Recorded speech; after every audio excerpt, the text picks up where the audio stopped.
Final lap in Olympic history. Unbroken is the true story of Louis Zamperini, an American-Italian middle-distance runner who competed in the 1936 Olympics in Berlin. Inbound, 3 o'clock. When America enters World War II, he is sent to attack Japan, but his plane comes to grief. Lost at sea for weeks, along with 2 other crewmen, he survived in a raft for 47 days. He was then taken captive by the Japanese and subjected to unbearable and repeated beatings from a pretty but sadistic Japanese guard. Miraculously, liberation comes just in time, and he is spared to run again. Are you really going to give up acting? Have you given up acting? No, I haven't given up. It's become quite a story, but it's quite a simple thing of just I've loved directing. I didn't know until a few years ago that I could direct, that I loved it so much that it would become a passion of mine, and I feel more at home behind the camera and with the crew, and I like shining a light on other actors. It's interesting that your first directing in film was informed by your experience in Bosnia to a large extent. Yes. With my work with UNHCR, I've always tried to understand conflicts and understand certain conflicts I really could never get my head around, and the war in Yugoslavia was one of them. And this idea that you could be friends and neighbors and loved ones and then become enemies to such an extent that you would really be all right to kill that person that was just months ago your best friend.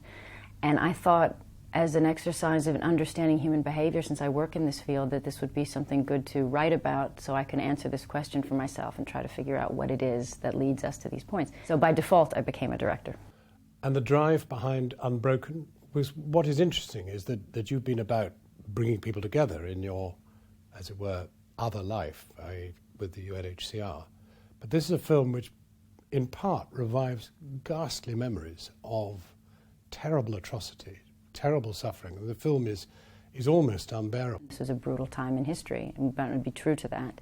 And at the same time, we didn't intentionally. There is not a lot of blood. There is a lot that goes into silhouette shadows. There's a lot off camera, beating, particularly and there's a lot of that amazing Japanese actor. Absolutely, no, there is. I mean, but I think if it was analyzed, you'd see we actually tried to walk that line very carefully. But yes, it was a brutal time, and it would be wrong to soften it too much. So it was a very fine line to walk. You were celebrating a man, a wonderful athlete, and a man who was in the Olympics, yes, goes through this terrible turmoil, comes out again the other side. Yes, but it's not about separation and division. To your point, this man's life, this man's message, is about forgiveness and unity. And the end of the film, there is a reason why this film ends with him running with the torch in Japan, smiling and waving with Japanese children who are smiling and waving back. That is the essence of the meaning of the film. And so it revisits dark times, but it also brings us into now and where we are now and how we've grown together, because including the bombing of Tokyo, which we show in the film, there is no absolutely clean war where not everybody, people from all sides suffer, but absolutely, was there brutality in these camps? Yes. And that was his experience, and it was very important to show it properly. I just wondered whether you felt you got the balance between the agony of the suffering and the achievement of the man. For the audiences that we've seen, my own children saw it, and they walk out talking about him as a hero and somebody who they admire, and strength of spirit and resilience, and I think that is overwhelmingly stronger than the brutality. But I think the brutality needs to be there, so you need to know what you are overcoming. And now you've got to overcome directing your own husband, Brad Pitt, in By the Beach. And this is about a couple who are feuding with each other and go off to this exotic place to try and mend their relationship. I mean, it sounds pretty uncomfortable for a wife to have to direct a husband in such a movie. It is. It's called By the Sea, and we've actually already shot it, and it was a wonderful experience. Yes. And you've survived it. And we've survived it, and we're stronger for it. Really? Yeah. It was. It was very tough material. So I think for any actors, it was heavy, dramatic, emotional work.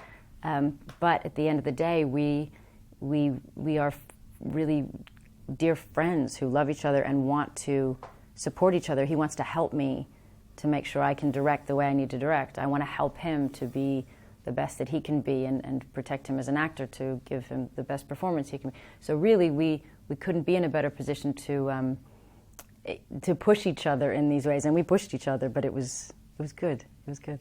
People say you may come and live here, or you may be looking for a house here.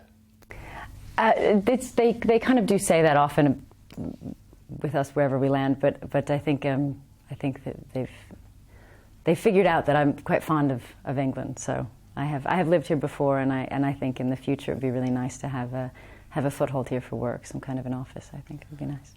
I mean, it's interesting because expensive houses are going to get more expensive because they're going to put a mansion tax on it, but that wouldn't put you off, I guess.